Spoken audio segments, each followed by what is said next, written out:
You down with CME? Yeah, you know me. Are you down with CME? Yeah, you know me. Well, you know, if you know what that reference means, you're as old as me. That being said, we got to talk about CMEs. Now, I'm not here, I'm going to tell you in the beginning, to alarm anybody, to get anybody panicking, to say it's the Carrington event or that all darkness is going to get on and we're going to see and be into the apocalypse. That's not what's happening. But we do have a significant CME that kicked off the sun, that this time is absolutely Earth-facing. And according to the models, now, of course, not even they know 100%, but we're going by the information that we can see. Their models are showing that it is going to right flat smack us, and it's not going to glancing blow. Is it going to take out a bunch of power? I don't know. Could it take out some? Could it disrupt communications, TV, internet? Yeah, could. But we're going to find out, and I'm crossing my fingers it's nothing. But I'm certainly not going to let you guys be unprepared and not share information I think is pertinent just in case. So it's nothing to panic about. Just sit back, enjoy the ride. We're going to start first off with a channel that I've been with since he's been called Blue. And if you know what that means, you know that's been a while. You also know that this channel follows sun weather and solar storms, solar wind, CMEs, flares, coronal holes, and CMEs. So you also know that he is not an alarmist. And if you don't, I'm telling you, he doesn't believe in that. He goes the extra mile not to do that. There are other great channels out there, but I'm only talking about his because I know I can trust him. He's proven to me that he's not out there to get people freaked out, to get people panicked, to push any kind of agenda. He's out there to give the information, help us, along with him, figure out what it means. And since he has so much information documented, he really does know his stuff. And by knowing his stuff, he passes along that knowledge to us and allows us to be able to discern for ourselves, based upon what he shows us, what we might need to prepare for. And I think that that is a absolutely great marriage. Channels like his and channels like ours.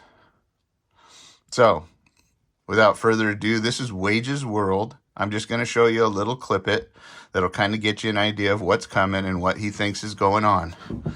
So, hang tight. Okay? So, yeah.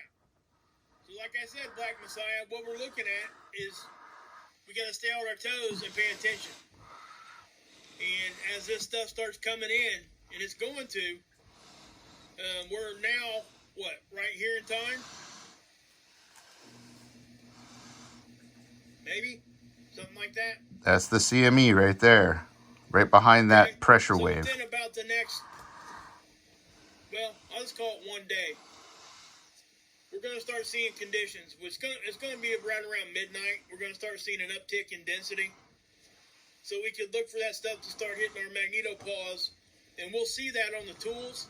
And we'll see it on the data collection also here. Okay? So what it does, I'll definitely keep you guys updated. So just know that. And again, I want to say this. The reason why this is a big deal is because this hasn't happened in years. And the timing of this is crazy stupid. Because for us to have this coming for days and then all of a sudden, now we got this big flare causing a big CME. And it's all hitting us at once. So it definitely could give it. Now we got this big flare causing a big CME. So what he's saying there, and it might be hard to see right now. There we go. This is a big spike in the solar winds, if I'm understanding correctly, and the density that's coming our way. At the same time, we had a solar flare that kicked off a CME that is headed our way at the same time almost.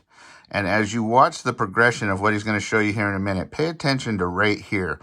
This pressure right here that's in the red and yellow, if I'm understanding correctly, that is the solar wind and the high density that's coming our way. This little bulb right here behind it, that's the CME catching up with it, pushing it from behind. And to me, what it looks like, if you watch just this, here there's a little separation, but not much. I mean, we're talking like a 1-2, like Mike Tyson, baby. Boom, in the uppercut, right? But I'm not saying that it's a Mike Tyson punch, not this time, but it's definitely going to be more like a Buster Douglas, say. So that being said, if you watch right here, to me, it looks like this is going to I mean, as you can see, it's a dead center hit. It's going to hit us, and then right behind it, it almost looks like these two are hitting at the same time. This one's going to start hitting, and the other one's going to push it right into us. So just take a look. And it's all hitting us at once. So it definitely could give us some issues. It's going to be a little stronger than what it would have been without both of these being there at the same time. So that's why I'm talking about it like this, and that's why I went through the process with you guys of finding those articles and showing it to you that, hey, we've had events since the Carrington event that weren't quite as strong, but we've also had Carrington event stuff that's happened that didn't hit us. So we're looking at, here in about the next day that we'll really start seeing some stuff. Now, I really hope that this CME slows down a little bit and it gives us a little bit of a break in between this solar wind stream and the CME hitting us. In other words, I hope the timing of this is off. Because, there it is right there. Okay? So if we can slow that down, it'll give us a break and allow us to recover a little bit before we get hit again. Yeah, I think I'm going to Last Hope. You're right. Okay, so did you guys see that when he played that? And if not, rewind it a little bit. As that thing moves through, it does look like those things are going to just be basically right on top of each other.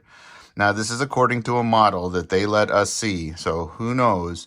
But there has been some things like missing data, stuff like that, as this thing has approached. So, it's interesting, the whole thing. All I'm saying is let's just be sure we're prepared. So, that being said, let's get into that. So some items that we need to be thinking about, and I'm sure a lot of you guys know this, but there are people out there that aren't, that are tuning into our stations that I think need to know this. First thing, water, because as we all know, within 3 days without it, it's not looking real good. So as you can see here, we've got some big jugs of water. I think everybody should have those. If you have catchment systems and bigger jugs of water, even one of those tub liner things that you can fill up inside your tub to store water, those are things that I would really think about having. Now, for this event, probably just having a lot of water on standby, a lot of little water that you can drink as well, would be really smart.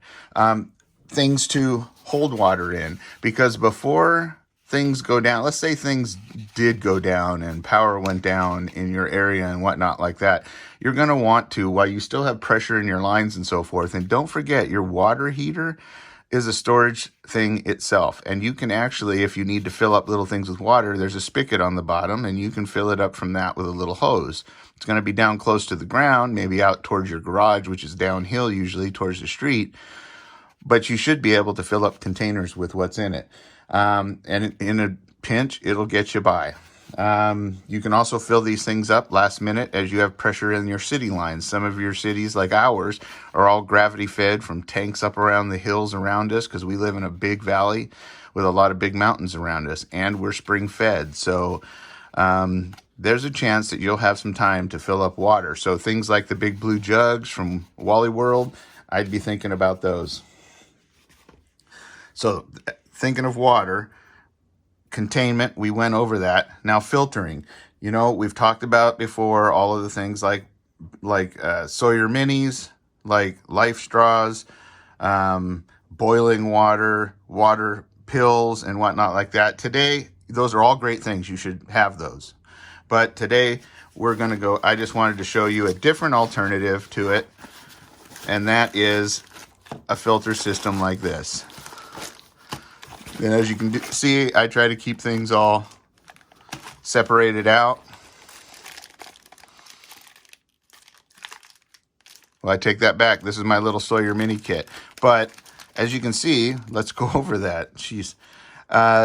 This is the squeeze. It has a container. It has a syringe. It has instructions on how to use it. It's got the filter in here, right here with it. I had room, so I threw in a pair of safety glasses. This is a lid that can go on top of the like bottles and things like that. And I think in here, if I remember right, I might have, yep, I've thrown in some water purification pills. So this was a nice little kit that I was able to take care of and put together. As you can see, the reason I have these all separated out, certain parts of it, because certain parts are going to get dirty with water that's questionable. Say you have to get it from a mud puddle and stuff like that. I want to keep those separated so that I can decontaminate the ones that have been in contact with that and have the other ones not being contaminated by the other pieces. So that goes over that.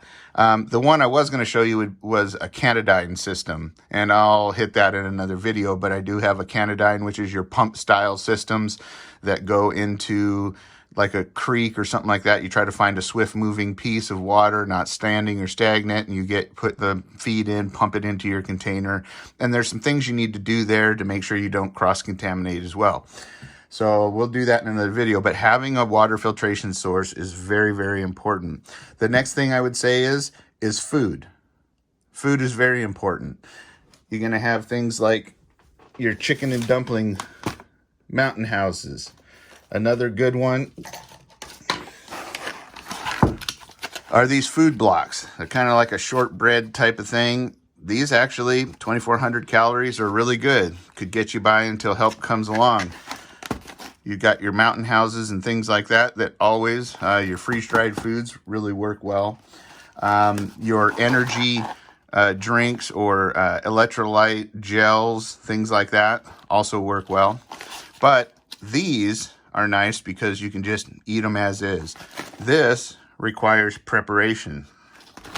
So you're going to need to make sure that you have a way to boil water. Little system like this actually was inexpensive. I think it was like $10.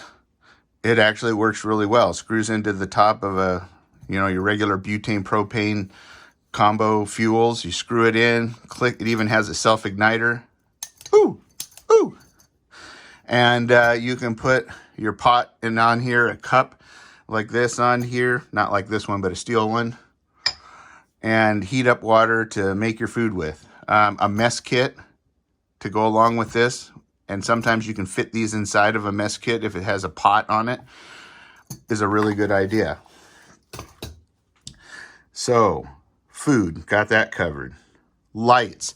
The first thing that would happen if, say, it was a sizable event would be your power goes out.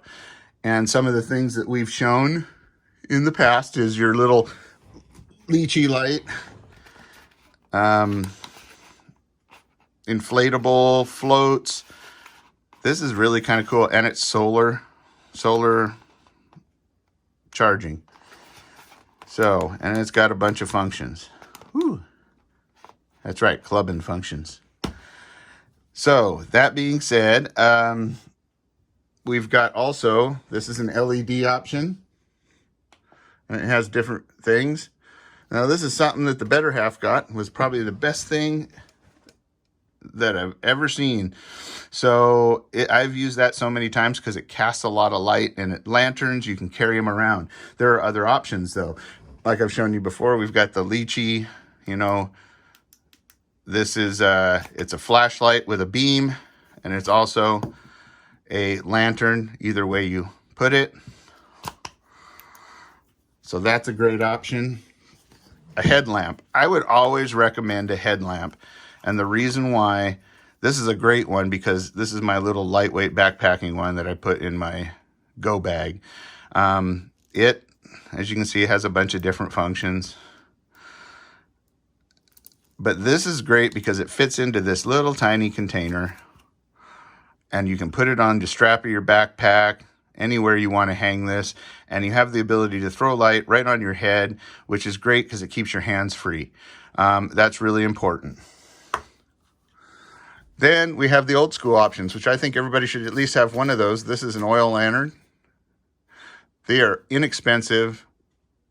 They're easy to use. You just need to be careful with them because they do produce heat. They get very hot. They also do produce a little, burning smoke. So you want to be careful about having a window cracked or something like that if you're in a confined space. They run on either lantern oil, citronella, or kerosene. I, of course, have kerosene here because there's other uses for kerosene. As far as also like in heaters, if you have, if you need a heat option, and that's coming up next. But those are the ideas for lights. Oh, and chem sticks. I think these are actually great. There's something you can throw in any pack, crack a chem stick, stick it on each one of your people so you can find them. They also cast quite a bit of light. They last for quite a while, so you don't have to have anything burning. So if you don't want anything burning, these are a great way to go. The next item would be shelter. Of course, you're in your house. That's a good thing. Speaking of that, though, say the power goes out. It's wintertime right now.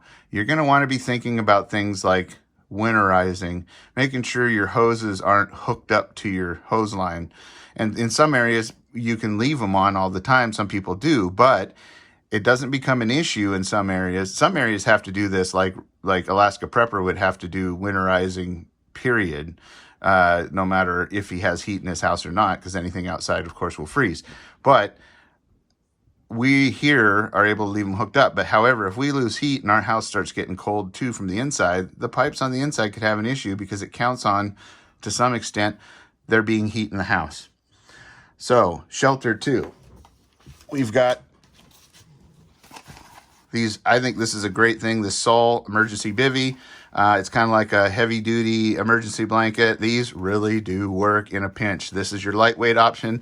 I think in your home you should grab out your sleeping bags and so forth because it's going to get chilly, and if you don't have a heat source that you can readily set up, you're going to need to be able to cuddle up in one room and try to heat one room. And that would mean like plasticking off, your entryway, say, into the living room. And everybody just kind of hangs in there.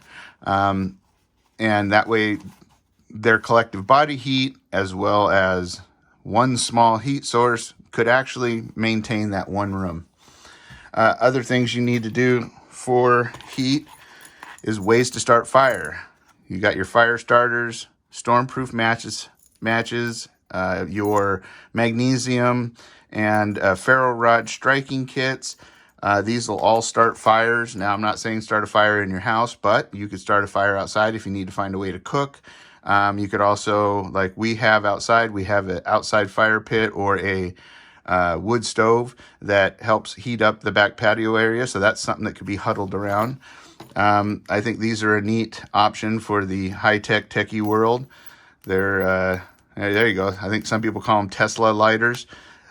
Showed that on the other video I released. Works really well.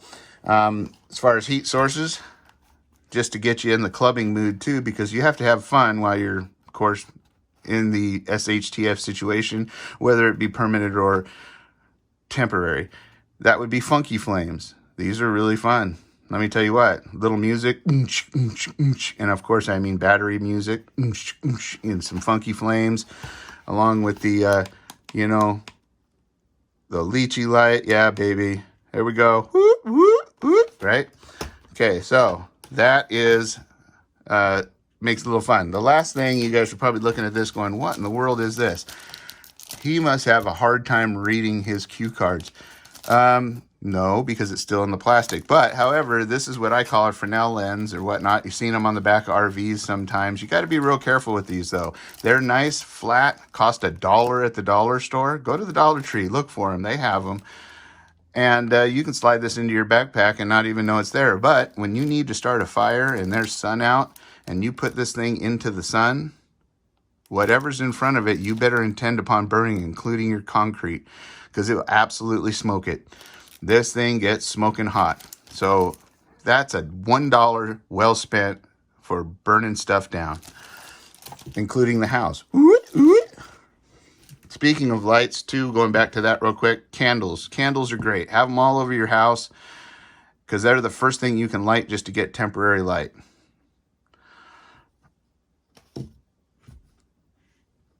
Now, the next one, of course, your lanterns will give you light and heat as well. We're going to go on to ways to cook. Showed you the, because we were on the food subject, showed you the burner and the fire. That's one way you can cook. Sterno cans are another way you can cook. Your fire pit outside is a way you can cook. Those are all things you should be thinking about. You got to have a way to cook. A knife. You're going to want to make sure to have a knife handy because there are going to be things you need to do. You might need to cut plastic in order to plastic off a room. You're going to need it for, say, protection. You should always have a knife in your kit. And a multi-tool of some sort. Doesn't matter what kind, whichever one you like best. This is a little inexpensive model that has things like, like screwdrivers and, of course, another saw and a knife blade, and now has wrenches and things like that. Because when things stop having power or things go down, depending on how long it lasts, things might stop working. So, tools. Way to signal for help. Well, of course, the party light has been telling people that can see it that we're in distress and need help. So, other than that, the reason I have the ability to have 3 of these and an extra is you could hang these in a set of 3 on your front window, and that'll signal that somebody's in that home that needs help. Now, depending on the SHTF situation, you might not want that attention. But if it's just a short-term one and you do need help, that's one way you can signal. Groups of 3, come find me. That's one way to do it. You can take strips of duct tape and put them on your window like that. There's a lot of different ways, but that's one way you can signal for help. The flashing light that's flashing a signal, SOS here, that will help.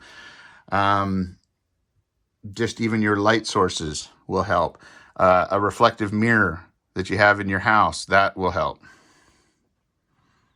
And speaking of signaling, communications. Now would be the time, since say the CME has passed, you know that there's power out. It's time to go pull your radios out of their Faraday cages that they're in and see if you can hear what's going on. First thing to do is tune it into the emergency radio stations, like the weather emergency station or the emergency station for your local law enforcement and emergency personnel, and see what's going on. Then communicate. You should have a list of all of the frequencies that go to the emergency personnel and stuff like that you can actually broadcast on to tell them you need help. But say help isn't there and somebody gets hurt. Well, you're going to want to have a good first aid kit. Now, this is, of course, the kind of first aid kit you want. You want something larger than your regular IFAC, unless everybody has an IFAC. This is what I consider my field trauma kit. It has, and we'll go over this in a different video, but this has all the stuff in it that you need to basically stop bleeding, fill punctures, holes, suture things up, small procedures, catheter, you could even trach somebody if you wanted, all those kind of things. Now, of course, I'm not a doctor. I'm not advising all of those things, but if you've studied up on it, which I, suggest you do, and have books, not digital books, but books that go over these things with you, because in a panic situation, sometimes it has something visual to look at and read can help not only with the panic that might be setting in, but also staying focused on the task at hand. And redundancy. As you can see, I have a little flashlight here in this kit as well. I've got a little pen over here. It's also a glass breaker. There's a lot of redundancy in these kits. There's also batteries. This is something that you need to make sure you have lots of, especially when you have lights like this, and something else in here. Oh, the headlamp. Have the batteries for it, because sure enough, when you need it, it'll be when it doesn't work. So, one thing I want to talk about, depending on how long it's going to be, and it doesn't take long in my case sometimes, you're going to need to go to the bathroom. Do not flush that toilet right away, especially if you don't know if the water's going to stay on. If you just got to take a leak, go tinkle tinkle and just let it stay for a while. You don't need to flush it every time for that. You got to go the other way. I would suggest a bucket and a bag or something else. So there are other kits out there that you can use to deal with that. If you have your kid's old diaper genie, that's wonderful. Use it. That's why you shouldn't have got rid of it. Those are great for dealing with hazardous waste in my case. And probably yours. Don't lie. You know it. It doesn't smell like roses. I don't care what your husband says. You stink. Anyway, and so do I. But your toilet, leave it until you gotta flush it. And speaking of that, fill up some 5-gallon buckets and just have them outside. Don't need to worry about the quality of the water of those or anything. You can make your toilet flush even without water coming to it. You just got to take the lid off and fill it up, just like in Mexico. Yep, that's right. Last time I went to Mexico, when you asked where the restroom is, could I get a key? They said, oh, no, senor, there is no key. All you need is the bucket. And I just thought, what? And he goes, yeah, let me fill it up for you. And he gets me the bucket and he goes, you know how to use this, right? And I'm like, no, I don't. And he goes, you just fill it up and then you go, but don't go before or after you fill it up. You need to go before you fill it up and your toilet will flush. Now we're going to get into the last part of what I have to share with you guys today, and that's protection. Well, excuse me. That's not the last thing. The second to the last thing is entertainment. You're going to need something to pass the time. That's a fact. Exploding kittens.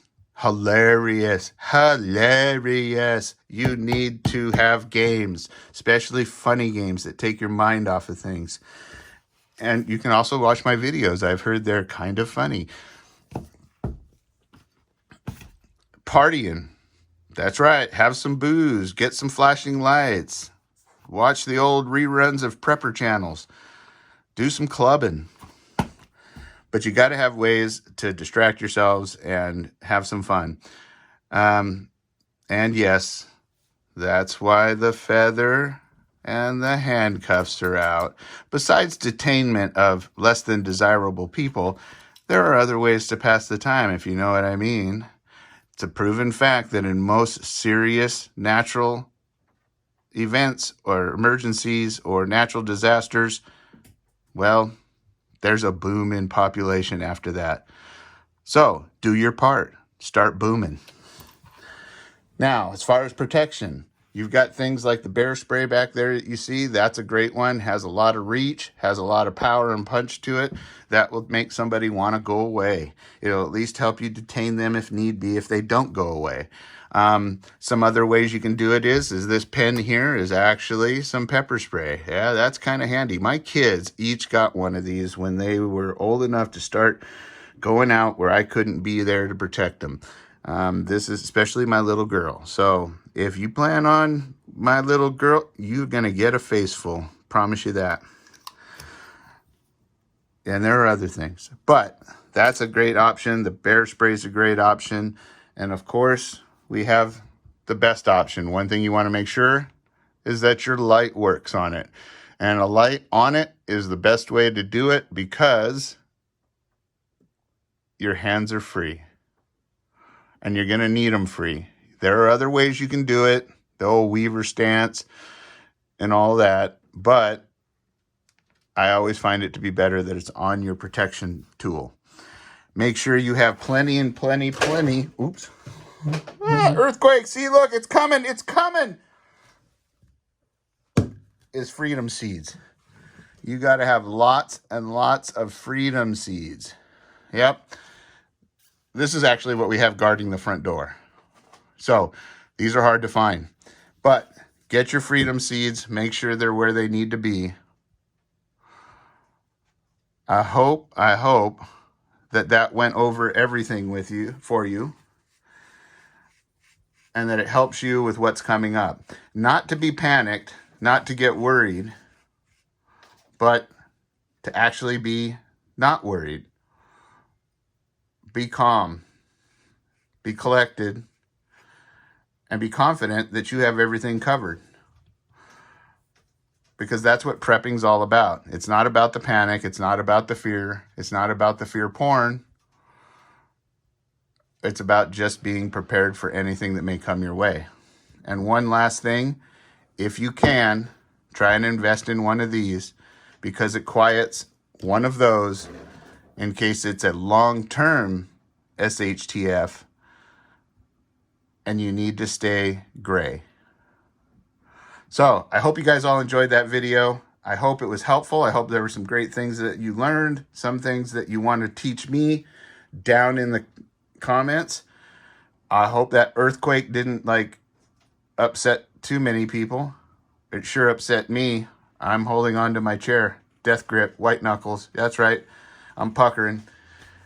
So be sure to like, share, and subscribe. Be sure to go to Wages World, like, share, and subscribe. Be sure to go to all the other great prepping channels out there like Pinball and Prepper Nation and Prepper Now and Indiana Prepper and New York Prepper and Angry Prepper and Magic Prepper. There's a lot of preppers, man. And if I missed you, don't worry. It's down in my description. Go see it. Go show some love. Tell them you're coming and Rip says hey. And the Rip crew is here to show some love. I love you guys all. Be sure to be safe, secure, aware of your surroundings, and prepared for anything that may come your way. That's what this is about. It's not about being fear or scared. It's about being prepared.